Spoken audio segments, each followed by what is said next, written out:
Hey y'all, today I'm going to show you how to make homemade breadcrumbs. This is super easy and it saves you money. So you're going to use some old bread. I have some hamburger buns and hot dog buns, but you can use whatever stale bread you have. You're going to get your oven ready at 250 degrees and just simply get a cookie sheet. Line the cookie sheet with foil or parchment paper if you want, or leave it as is, and just put your bread right on it. I kind of tore mine into smaller pieces because the time it goes in the oven will really depend on the thickness of your bread.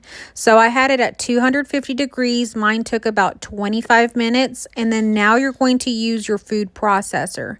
You're going to go ahead and just put your bread into the food processor, and you're just going to pulse it to get that kind of consistency of breadcrumbs. And so when you get that consistency that you like, go ahead and stop it. You're going to need something like a Ziploc bag or a container of some kind, and you can store your breadcrumbs in the freezer.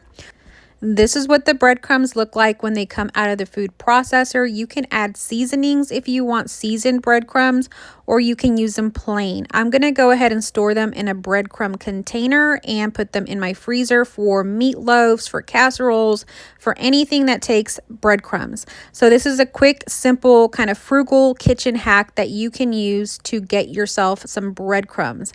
Thank you so much for tuning in today, and I will see you next time.